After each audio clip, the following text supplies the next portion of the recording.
بزرگ ان کوئی ملال نہیں ہوگا، اور وہ ہے کون؟ فرمایا الذین آمنوا وکانوا یتقون، وہ لوگ ہیں جن کے پاس دولت ایمان بھی ہوتی ہے اور جن کے پاس عمل صالح بھی ہوتا ہے۔ سبحان اللہ۔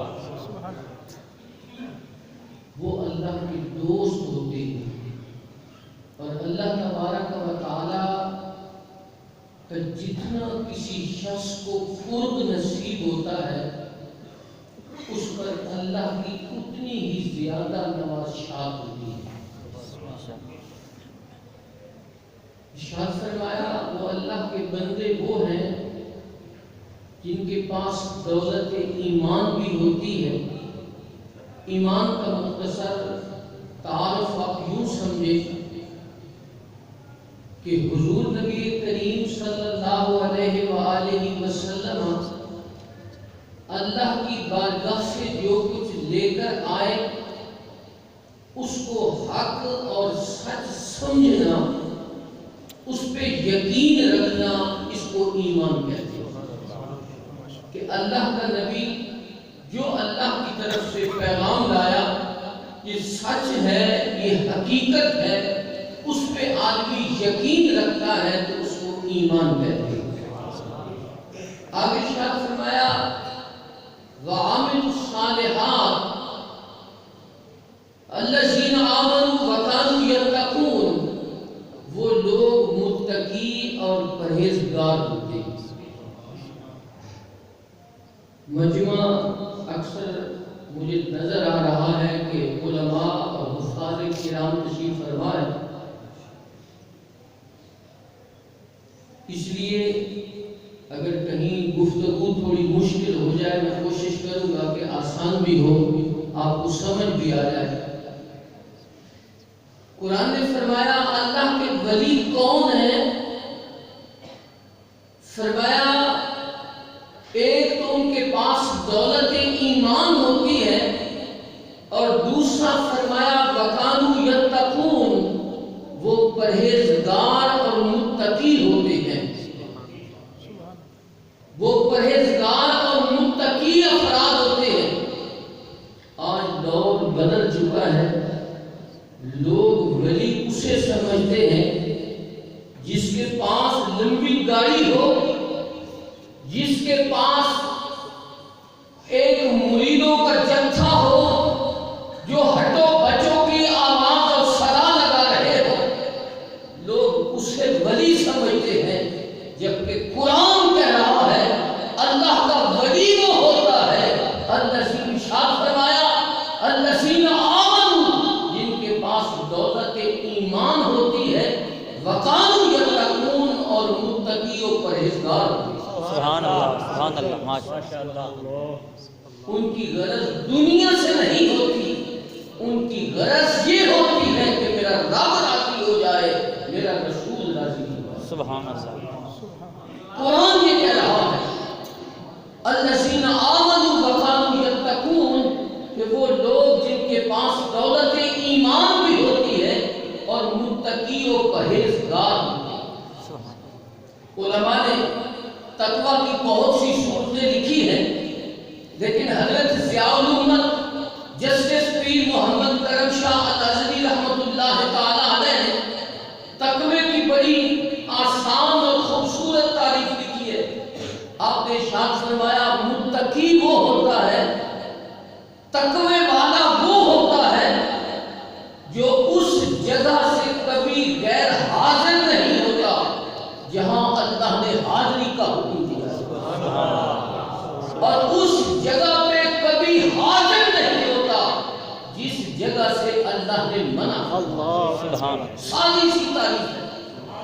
اللہ کا ولی وہ ہوتا ہے، تقوی جس کو نصیب ہوتا ہے، اور وہ ہوتا ہے کہ اللہ تبارک و تعالی نے جس جگہ پہ حاضری کا حکم فرمایا ہے وہ کبھی غیر حاضر نہیں ہوتا۔ اللہ نے مسجد میں 5 وقت حاضری کا حکم دیا ہوتا ہے، اس لیے وہ اللہ کا بندہ کبھی نماز سے غیر حاضر نہیں ہوتا۔ وہ نماز پڑھتا ہے تو پورے اہتمام سے پڑھتا ہے، نماز پڑھتا ہے، پوری کوشش سے اس کو ادا کرتا ہے، اور جن جگہوں سے اللہ نے منع فرمایا ہے اس جگہ پہ وہ کبھی حاضر نہیں ہوتا۔ وہ اللہ کے ولی ہوتے ہیں۔ تو جو خوش نصیب صبح اٹھتا تھا اور قرآن کریم کی تلاوت سے اپنی زندگی کا آغاز کرتا تھا، اور رات کو سوتے وقت بھی قرآن کے اوپر اپنی رات دن کا اختتام کرتا تھا، وہ یقیناً اللہ کا ولی تھا۔ میں اکثر اپنے طالب علموں سے کہتا رہتا ہوں، ابھی بھی میں کہہ رہا تھا، مجھے اگر کسی شخص پہ رشک آتا ہے وہ حافظ قرآن ہوتا ہے۔ سبحان اللہ۔ میں کسی آدمی سے مرعوب نہیں ہوتا، میں کسی آدمی کے کو رشک کی نگاہوں سے نہیں دیکھتا، اگر میں کسی آدمی کو رشک اور محبت کی نگاہ سے دیکھتا ہوں تو وہ میرے نزدیک حافظ قرآن ہے۔ سبحان اللہ۔ جو قرآن پڑھتے اور قرآن پڑھا رہے ہوتے ہیں، میں انہیں رشک کی نگاہ سے دیکھتا ہوں اور میں انہیں اللہ کا ولی سمجھتا ہوں۔ وہ اللہ کے نبی ولی ہوتے ہیں جن کو اللہ تبارک و تعالی اپنے دین اور اپنے قرآن کی خدمت کے لیے منتخب فرما لیتا ہے۔ نعرہ تکبیر، اللہ اکبر، نعرہ رسالت، یا رسول اللہ، نعرہ تحقیق، حق جاہلیت، نعرہ حیدری، یا علی، عظمت قرآن زندہ باد۔ جس بزرگ شخصیت کا ہم آج عرس منا رہے ہیں وہ یقیناً ولی کے کامل تھے، کیونکہ ان کی صبح کا آغاز بھی قرآن سے ہوتا تھا، اور جب وہ سونے لگتے تھے قرآن بند کر کے سوتے۔ اور حضرت شیخ مجدد الف ثانی رحمۃ اللہ تعالی علیہ نے فرمایا کہ سب سے بڑا وظیفہ یہ قرآن کی تلاوت ہے۔ تو جو آدمی اتنے بڑے وظیفے کی کو صبح شام تلاوت کرتا تھا، اللہ کریم نے یقیناً اسے قبر کے اندر بھی عزت عطا فرمائی ہوگی۔ جب وہ حشر کے دن اٹھے گا اللہ اسے عزت عطا فرمائے گا، اور اللہ تبارک و تعالیٰ انہیں اپنا اس دن یہ شان عطا فرمائے گا، الا ان اولیاء اللہ لا خوف علیہم ولا هم یحزنون۔ ان کو قیامت کے دن کوئی خوف نہیں ہوگا، کوئی پریشانی نہیں ہوگا۔ سبحان اللہ۔ تو اللہ کے وہ بندے جو اپنا رشتہ قرآن سے جوڑتے ہیں، جو سارا دن قرآن پڑھتے پڑھاتے رہتے ہیں، اللہ تبارک و تعالیٰ ان خوش نصیبوں کو تو قبر کے اندر بھی قرآن پڑھنے کی سعادت عطا فرماتا ہے۔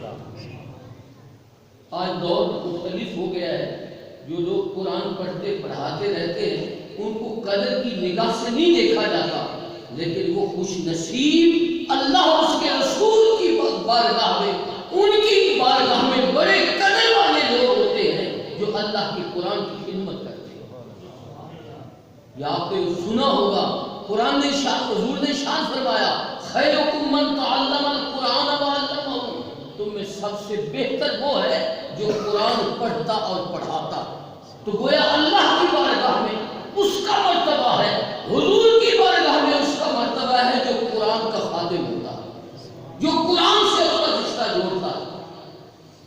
اور میں اکثر یہ کہتا رہتا ہوں کہ قرآن کریم یہ وہ اللہ تعالیٰ کی وہ بابرکت کتاب ہے، جو خوش نصیب اس کو پڑھے، یہ قرآن اس کو بھی اپنا فیض عطا فرماتا ہے، اور جو اس قرآن کو پڑھائے اس کو بھی اپنا فیض عطا فرماتا ہے، اور جو قرآن پڑھنے اور پڑھانے والوں کی خدمت کرتے ہیں یہ قرآن انہیں بھی اپنا فیض عطا فرماتا ہے۔ سبحان اللہ، سبحان اللہ۔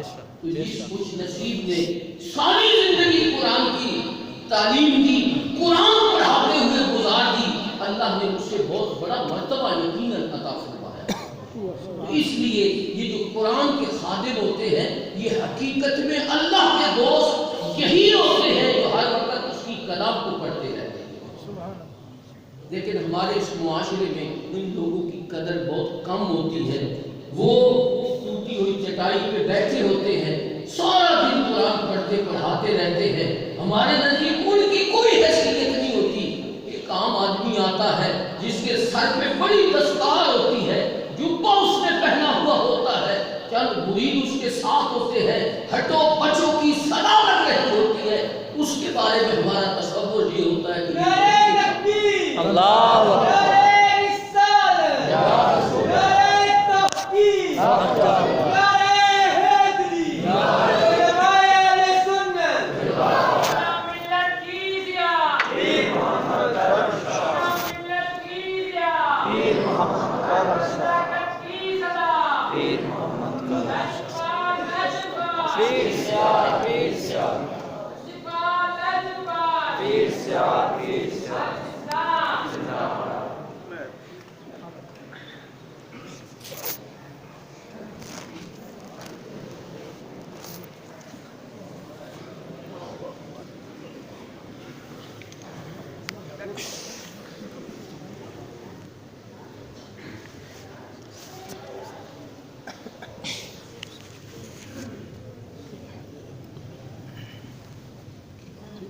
میں گزارش کر رہا تھا کہ یہ خوش نصیب جو سادی سی چٹائی پہ بیٹھ کر صبح و شام قرآن کا درس دیتے ہیں، یہ اللہ کے قریبی لوگ ہوتے ہیں، یہ اللہ کے ولی ہوتے ہیں۔ ولی کا معنی قریبی ہے، تو جو شخص جو خوش نصیب صبح سے لے کر شام تک قرآن پڑھاتا رہتا ہے، وہ یقیناً اللہ کا قریبی ہوتا ہے۔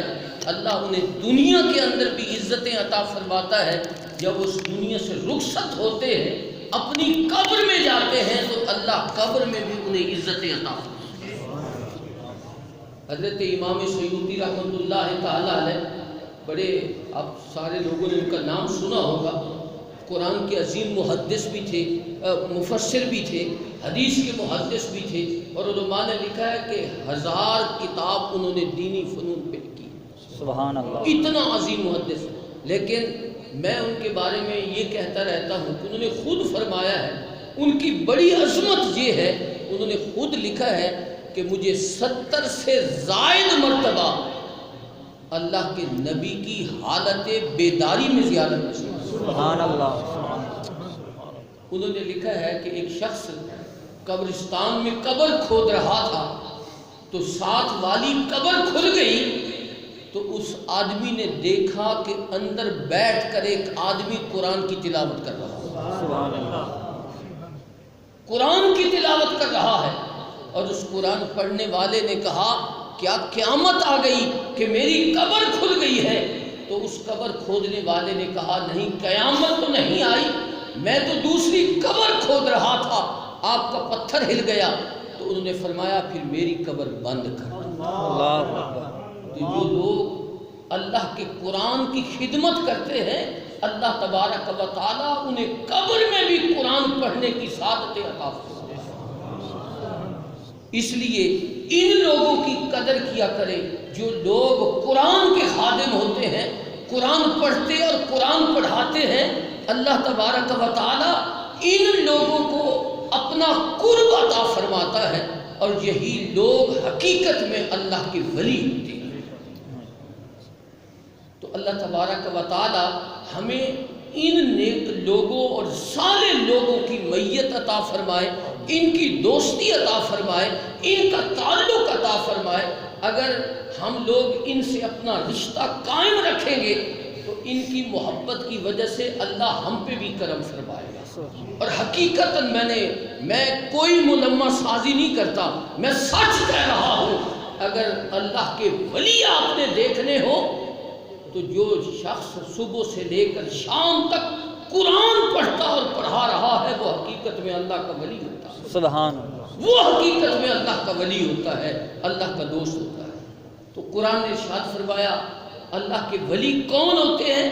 ارشاد فرمایا الذین آمنوا وکانوا یتقون، جو ایمان کی دولت ان کے پاس ہوتی ہے اور وہ تقوی اختیار کرتے ہیں، تقوی اللہ سے ڈرنے والے ہوتے ہیں، اور وہ کسی ایسی جگہ پہ حاضر نہیں ہوتے جہاں سے اللہ نے منع فرمایا ہوتا ہے، اور اس جگہ سے کبھی غیر حاضر نہیں ہوتے جہاں اللہ نے حاضری کا حکم فرمایا ہوتا ہے۔ وہ کبھی نماز نہیں چھوڑتے، کبھی وہ اللہ کے احکام کی نافرمانی نہیں کرتے، بلکہ ہر وقت ساری فرما برداری کر کے بھی ڈر رہے ہوتے ہیں کہ کہیں اللہ اس کا رسول ناراض ہو۔ یہ اللہ کے ولی ہوتے ہیں۔ تو اللہ کریم نے حضور نبی کریم صلی اللہ علیہ وآلہ وسلم نے ارشاد فرمایا کہ اللہ کے ولی کون ہوتے ہیں۔ حضور نے بھی اس کی وضاحت فرمائی، حضور نے اس کی نشانی یہ بیان فرمائی، فرمایا اذا رؤوا ذکر اللہ، ان کے چہرے پہ نظر پڑے تو اللہ یاد آ جائے۔ سبحان اللہ۔ وہ اللہ کے ولی ہوتے ہیں، اور ان کے چہرے پہ نظر پڑنے سے اللہ یاد تب آتا ہے کہ ان کی پیشانیوں کے اوپر اللہ کے ذکر اور اللہ کی یاد کے اثرات ہوتے ہیں، انہیں دیکھ کر انسان کو اللہ یاد آ جاتا ہے۔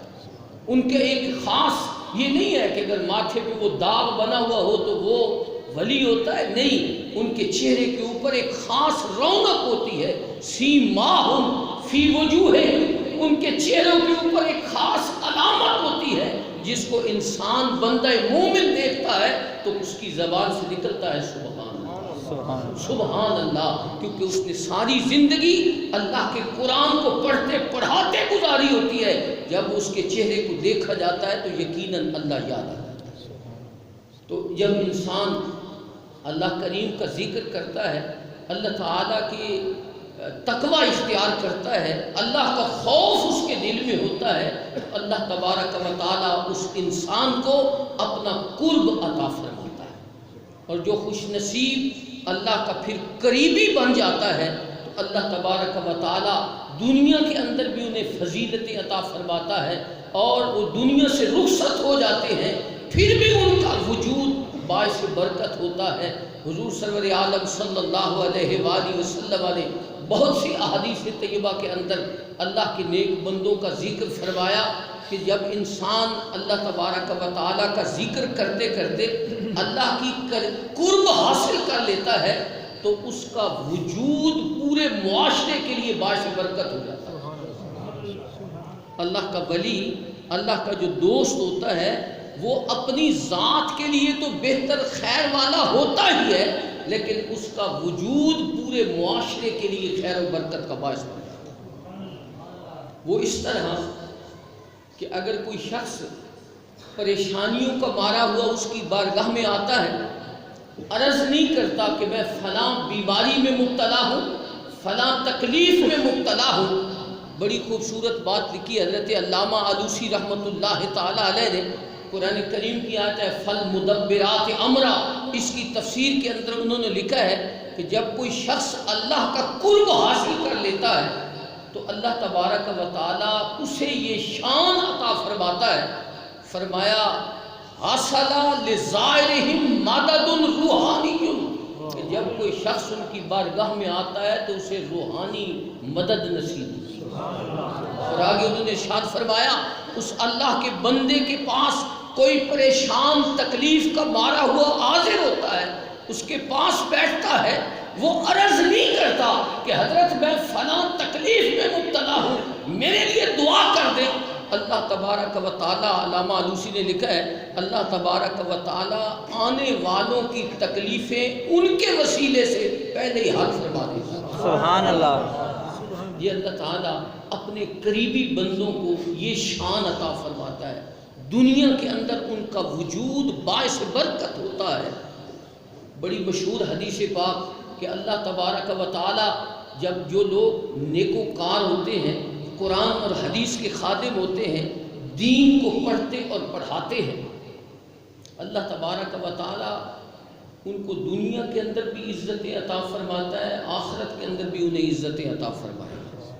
حضور نبی کریم، آپ نے حدیث علماء سے یقیناً سنی ہوگی، اللہ تبارک و تعالیٰ کے پاس جب فرشتے جاتے ہیں، صبح فرشتے آتے ہیں، نماز جب ہماری نماز ہوتی ہے، فرشتے نئے فرشتے آتے ہیں، وہ ہمارے ساتھ نماز پڑھتے ہیں، وہ عصر تک دن کے وقت یہاں رہتے ہیں، عصر کی نماز پڑھ کر وہ واپس چلے جاتے ہیں۔ عصر کی نماز میں نئے فرشتے آتے ہیں، وہ پوری رات گزارتے ہیں، ہمارے اعمال دیکھتے رہتے ہیں، صبح اللہ کی بارگاہ میں نماز پڑھ کر واپس جاتے ہیں۔ اللہ کریم پوچھتے ہیں اے میرے فرشتوں، میرے بندے کیا کر رہے تھے، میرے بندے کیا کر رہے تھے؟ فرشتے عرض کرتے ہیں یا اللہ ہم گئے تھے تب بھی وہ نماز میں تھے، ہم واپس آئے تب بھی وہ نماز میں تھے۔ سبحان اللہ، سبحان اللہ۔ عمدۃ القاری شرح بخاری کے اندر علامہ عینی رحمۃ اللہ تعالیٰ علیہ نے لکھا ہے کہ اللہ تبارک و تعالیٰ تو پہلے ہی جانتا ہے کہ میرے بندے کیا کر رہے تھے، یہ فرشتوں سے سوال اللہ کیوں کرتا ہے؟ وہ فرماتے ہیں اللہ فرشتوں سے یہ کہلوانا چاہتا ہے کہ جس انسان کے بارے میں تم نے یہ کہا تھا کہ یہ زمین میں خون ریزیاں کرے گا، یہ فساد برپا کرے گا، اللہ انہی فرشتوں کی زبان سے کہلوانا چاہتا ہے کہ ہم گئے تھے تب بھی تیرے بندے نماز میں تھے، واپس آئے تب بھی تیرے بندے نماز میں تھے۔ نعرہ تکبیر، نعرہ رسالت، نعرہ تحقیق، نعرہ تحقیق، نعرہ تحقیق، نعرہ تحقیق، نعرہ حیدری۔ ہم گئے تھے تب بھی تیرے بندے نماز میں تھے، واپس آئے ہیں تب بھی تیرے بندے نماز میں تھے۔ اللہ کریم بڑی تفصیلی حدیث ہے، میں مختصر کرتا ہوں۔ پھر آخر میں اللہ تبارک و تعالیٰ ارشاد فرماتے ہیں اے میرے فرشتوں گواہ رہنا، جتنے لوگ یہاں بیٹھے تھے جن کی تم گواہی دے رہے ہو میں نے سب کی مغفرت کر دی، سبحان اللہ، سب کو معاف کر دیا۔ فرشتے عرض کرتے ہیں یا اللہ تو نے سب کو معاف کر دیا، ایک آدمی ایسا تھا جو تیری عبادت کی خاطر نہیں آیا تھا، اسے تو کسی سے کام تھا، کوئی دنیا کا شغل اسے لے کر آیا تھا، تو نے اسے بھی معاف کر دیا۔ ارشاد ہوتا ہے لا یشکا جلیسہم، میرے بندوں کے پاس بیٹھنے والا بدبخت نہیں رہتا، میں نے اس کی بھی مغفرت کر دی۔ سبحان اللہ۔ تو یہ اللہ تعالیٰ کا بندہ جو اللہ کے ولی اور اللہ کے دوست ہوتے ہیں، ان کے پاس بیٹھنے سے بھی اللہ تبارک و تعالیٰ انسان کی مشکلات بھی حل کر دیتا ہے، اور ان کی برکت سے اللہ ہم جیسے گناہ گاروں کو معاف بھی فرماتا ہے۔ سبحان اللہ۔ لیکن میری وہ پہلی بات یاد رکھنی ہے کہ اللہ کا ولی کون ہوتا ہے۔ اللہ کا ولی کون ہوتا ہے؟ جو دین کا خادم ہوتا ہے، جو اللہ کے دین کا عامل ہوتا ہے، اس آدمی کو اللہ کا ولی کہا جاتا ہے۔ سادی سی میں نے آپ کو تعریف بتائی۔ تو جب اللہ تعالیٰ کا وہ بندہ جو اللہ تبارک و تعالیٰ کی عبادت کرتا ہے، اللہ کا ذکر کرتا ہے، آپ نے دیکھا ہوگا حافظ شفیع صاحب رحمۃ اللہ تعالیٰ علیہ عرصہ دراز ہو گیا، دنیا سے رخصت ہو گئے، ہم آج بھی ان سے محبت کا اظہار کر رہے ہیں، آج بھی ہم ان کا تذکرہ کر رہے ہیں۔ وجہ کیا ہے؟ وجہ یہ ہے کہ اللہ تبارک و تعالیٰ کا جن خوش نصیبوں کو قرب نصیب ہوتا ہے، اللہ تعالیٰ ان کے چرچے دنیا میں باقی رکھتا ہے، ان کا ذکر اللہ خود باقی رکھتا ہے۔ وہ گمنامی کی زندگی ایک چھوٹی سی کسی مسجد میں بیٹھ کر اللہ کے قرآن کی تلاوت کرتے اور کراتے رہتے ہیں، لیکن جب وہ دنیا سے رخصت ہوتے ہیں تو اللہ تبارک و تعالیٰ ان کے ذکر کو لوگوں کی زبانوں پہ جاری کرتے ہیں۔ یہ اللہ تعالیٰ کا خاص کرم ہوتا ہے، اللہ ان کو یہ عزتیں عطا فرماتا ہے۔ حدیث شریف میں آتا ہے، بخاری شریف کی حدیث ہے، اللہ تبارک و تعالیٰ جب کسی بندے سے محبت فرماتے ہیں، اللہ تعالیٰ کسی متکبر سے محبت نہیں فرماتے، اللہ تعالیٰ کسی بے نماز سے محبت نہیں فرماتے، کسی شریعت کی توہین کرنے والے سے اللہ محبت نہیں فرماتے، اللہ محبت اسی سے فرماتا ہے جس کے دل میں اللہ کا خوف موجود ہوتا ہے، جو ہر وقت اللہ سے ڈرنے والا ہوتا ہے، اللہ تعالیٰ ان کو پسند فرماتا ہے۔ تو حدیث شریف میں آتا ہے جب اللہ تعالیٰ اس بندے سے محبت فرماتا ہے تو اللہ جبریل کو فرماتا ہے جبریل میں فلاں بندے سے محبت کرتا ہوں، تو بھی اس سے محبت کیا کر۔ جبریل اس سے محبت کرتا ہے، اور پھر اس کی محبت صرف اللہ اور جبریل کے درمیان باقی نہیں رہتی۔ حدیث شریف میں آتا ہے اللہ کریم فرماتے ہیں جبریل کو پورے فرشتوں میں اعلان کر دو کہ اللہ فلاں شخص سے محبت کرتا ہے، جبریل بھی محبت کرتا ہے، تم بھی اس سے محبت کیا کرو۔ جبریل محبت کرتا ہے، سارے آسمان کے فرشتے محبت کرتے ہیں، اور پھر فرمایا پھر اس کی محبت ثم یودع لہ القبول فی الارض، پھر اللہ تعالیٰ اس کی قبولیت کو زمین میں رکھ دیتا ہے۔ اللہ تعالیٰ اس انسان کی قبولیت کو اس کی زمین میں رکھ دیتا ہے. یہ نہیں فرمایا لوگوں کے دلوں میں رکھ دیتا ہے، فرمایا زمین میں رکھ دیتا ہے. گویا زمین پہ رہنے والی ہر چیز اس سے محبت کرتی ہے، اس سے پیار کرتی ہے. حضرت بشر حافی رحمت اللہ تعالیٰ علیہ جو جوتا نہیں پہنتے تھے، اللہ کے خوف کی وجہ سے جوتا نہیں پہنتے تھے، اللہ کا انہیں قرب نصیب تھا. ان کے سیرت نگاروں نے لکھا ہے کہ جب تک وہ زندہ رہے ان کے علاقے کے جانور بھی ان کے رستوں پہ پیشاب نہیں کرتے. اور ایک دن ایک بزرگ نے دیکھا رستے پہ ایک جانور پیشاب کر رہا ہے، انہوں نے فرمایا یوں لگتا ہے بشر حافی دنیا سے رخصت ہو گیا. تو وہ واقعی اس دن دنیا سے رخصت ہو گئے. تو اللہ تعالیٰ ثم وضع له القبول فی الارض، اللہ تعالیٰ اس کی محبت زمین میں رکھ دیتا ہے، زمین کی ہر چیز بھی اس سے محبت ہے. حضرت داتا گنج بخش علی حجویری رحمت اللہ تعالیٰ علیہ نے ایک تابعی کا ذکر فرمایا. وہ فرماتے ایک تابعی بکریاں چرا رہا تھا، نماز کا وقت ہو گیا، نماز کا وقت ہوا، انہوں نے بکریاں چھوڑ دی اور نماز کی نیت کری. اللہ کے بندے جب اللہ کا حکم آ جاتا ہے دنیا کا کام بھی کرتے رہتے ہیں، لیکن اللہ کی طرف سے جب بلاوا آتا ہے وہ دنیا کے سارے کام چھوڑ کر اپنے رب کی بارگاہ میں حاضر ہو جاتے ہیں. یہ اللہ کے ولیوں کی شان ہے، یہ اللہ کے بندوں کی شان ہے. حضرت داتا گنج بخش علی حجویری نے لکھا ہے کہ جب وہ شخص نماز پڑھنے لگا ایک بھیڑیا آیا اور اس نے بکریوں کی رکھوالی شروع کر دی. بھیڑیا جس کا کام بکریوں کو کھانا ہوتا ہے اس نے بکریوں کی رکھوالی شروع کر دی. ہم جیسا کوئی آدمی گزرا حیران ہو کر دیکھنے لگا اللہ کا بندہ رب کے سامنے جھکا ہوا ہے اور ایک بھیڑیا بکریوں کی رکھوالی کر رہا ہے. جب اس بزرگ نے، ان کا نام تھا حضرت سلیم الرائی، ان کو کہا جاتا ہے، چرواہے کو کہا جاتا ہے، تو وہ جب انہوں نے سلام پھیرا تو وہ آدمی قریب گیا، اس نے پوچھا حضرت یہ کیا ماجرا ہے؟ یہ بھیڑیا آپ نماز پڑھ رہے ہیں، بھیڑیا آپ کی بکریوں کی رکھوالی کر رہا ہے، یہ ان کو کھا نہیں رہا، وجہ کیا ہے؟ انہوں نے ارشاد فرمایا جب انسان خدا کا ہو جاتا ہے کائنات اس کی ہو جاتی ہے.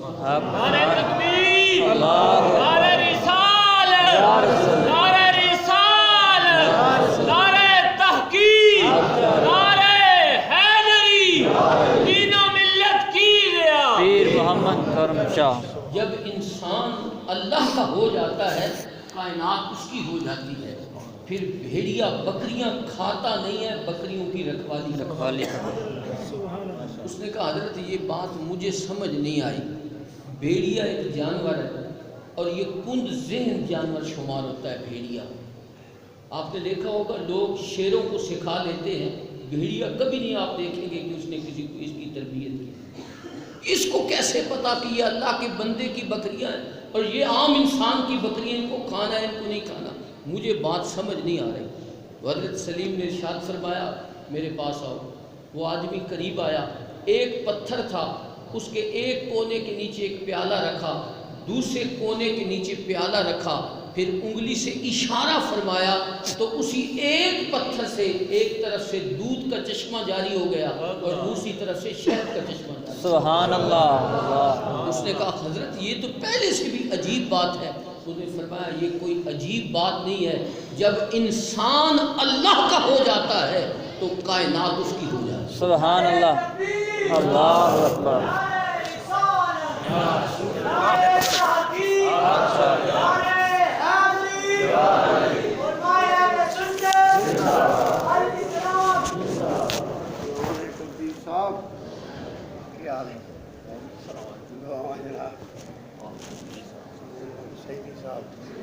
میں نے رکھا سی نعرہ نہ مارنا پھر مار تصویر رکھو.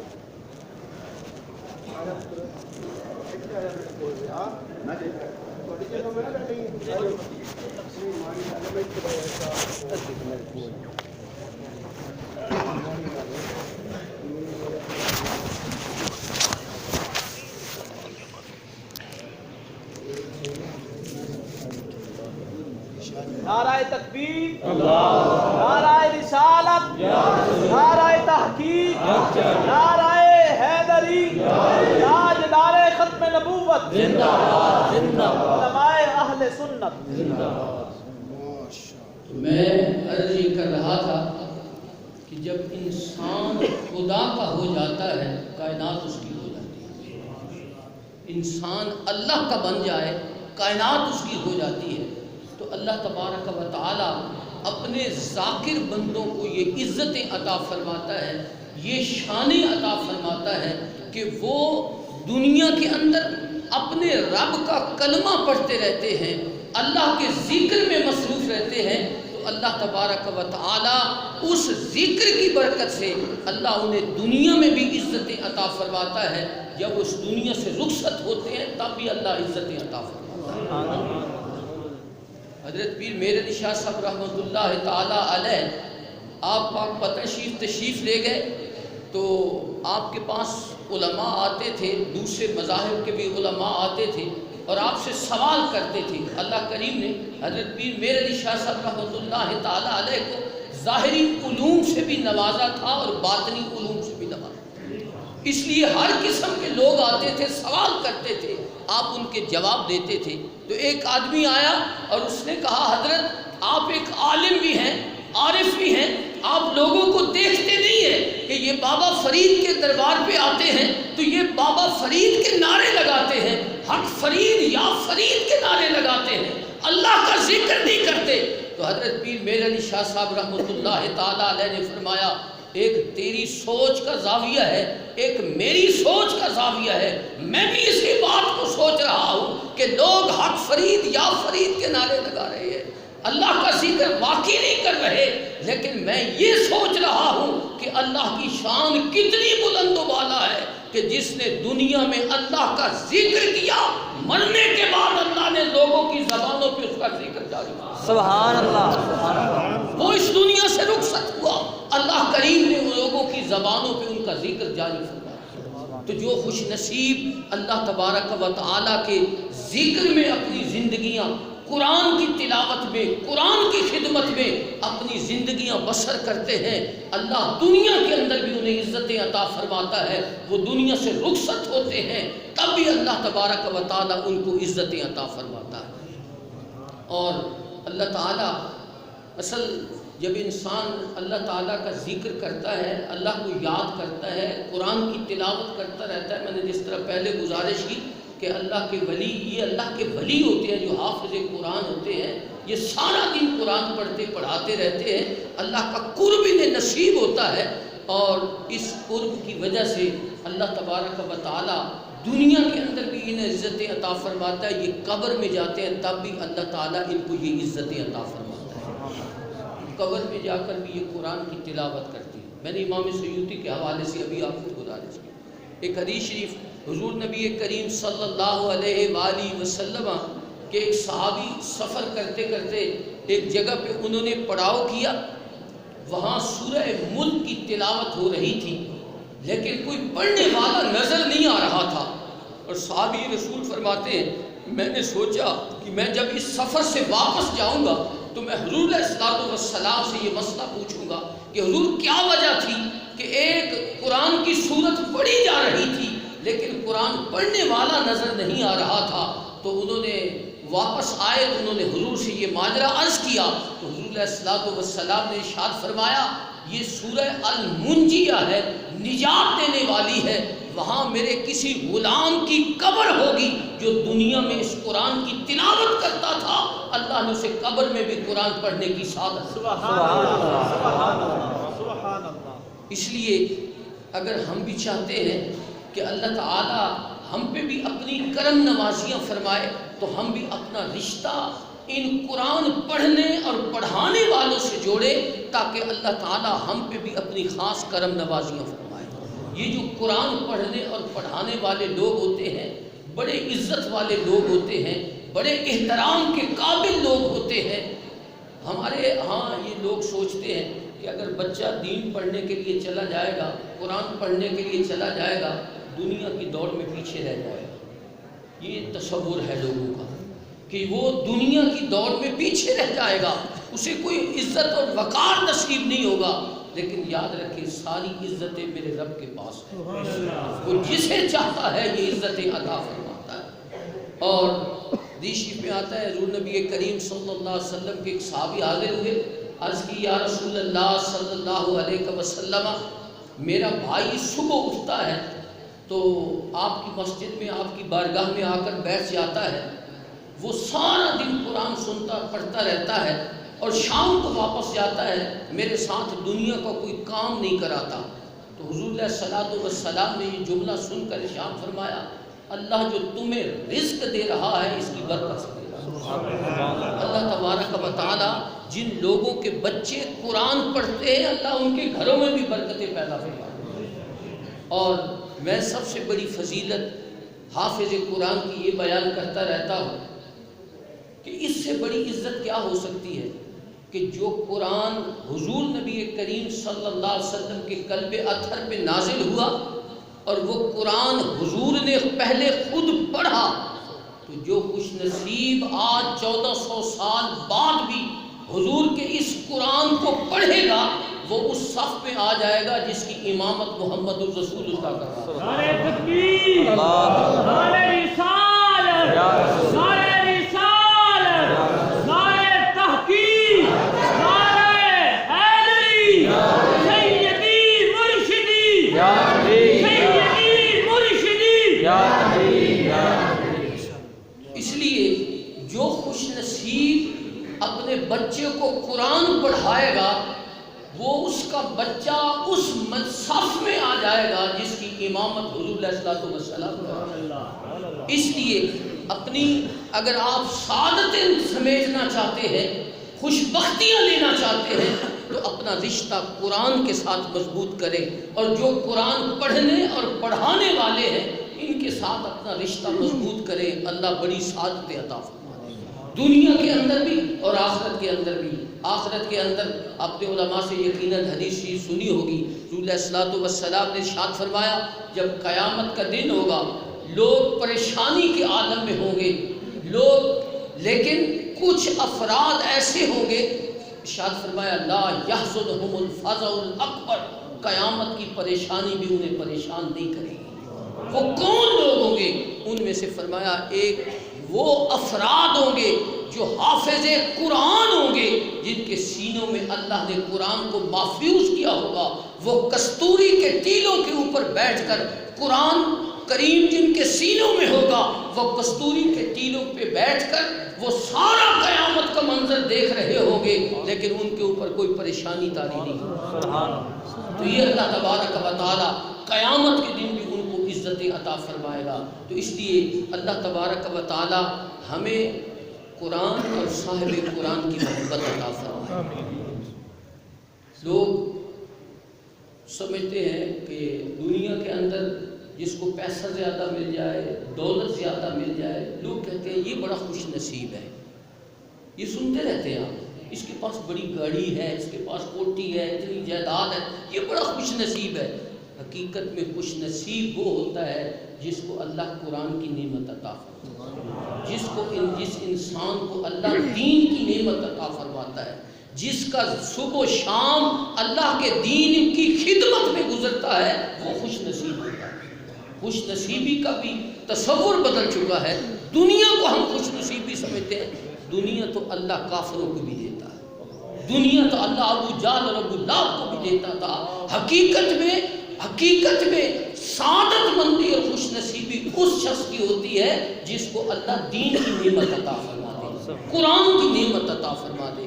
تو اس لیے میں نے یہ پڑھا تو نہیں ہے، ایک بزرگ نے مجھے بتایا یہ جو قرآن کی نعمت ہے یہ ویسے آپ کبھی غور فرمائیں نا، یہ 30 پارے ان کا یاد کرنا ناممکن سا نظر آتا ہے، بہت مشکل ہے۔ ایک چھوٹی سی کتاب ہو آپ اس کو یاد کرنے کی کوشش کریں وہ یاد نہیں ہوتی، بھول جاتی ہے، لیکن 10-12 سال کا بچہ پورا قرآن پڑھ لیتا ہے۔ کیا وجہ ہوتی ہے؟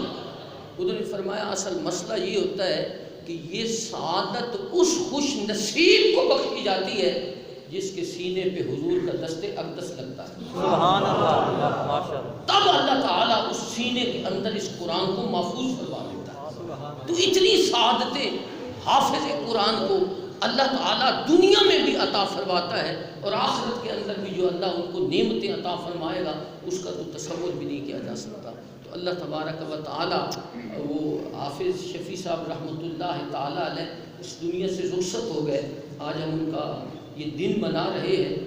یہ فقیر لوگ ہوتے ہیں، بیٹھے تو چھوٹی چھوٹی وہ ٹوٹی ہوئی چٹائیوں پہ ہوتے ہیں، لیکن اللہ کی بارگاہ میں ان کا بڑا مرتبہ ہوتا ہے۔ میں نے آپ کو پہلے بھی گزارش کی ہے کہ ہمارے ہاں اس کو اللہ کا ولی سمجھا جاتا ہے جس کے پاس کوئی بڑی گاڑی ہو، اس میں بڑا جبہ پہنا ہوا ہو، اس کے ساتھ 10 آدمی ہو جو ہٹو پیچھے کر رہے ہوتے ہیں، اس کو سمجھا جاتا ہے۔ لیکن اللہ کا ولی وہ ہوتا ہے جو ہر وقت اللہ سے ڈرتا ہے، جو ہر وقت اللہ کے ذکر اس کی یاد میں رہتا ہے۔ اللہ تبارک و تعالی ہمیں نیک لوگوں کی محبت عطا فرمائے، اللہ تعالیٰ نیک لوگوں کا پیار عطا فرمائے۔ اللہ شاہ صاحب تشریف لے آئے، تقریر تو اصل ان کی ہوگی، میں تو ویسے قابو رکھنے کے لیے بیٹھا تھا۔ اللہ کریم ہماری حاضری قبول فرمائے، اور اللہ تعالیٰ شاہ صاحب کا سایہ تعلیم قائم دائم رکھے، اللہ ان کے علم اور عمل فضل و برکتیں عطا فرمائے۔ وآخر دعوانا الحمدللہ رب العالمین۔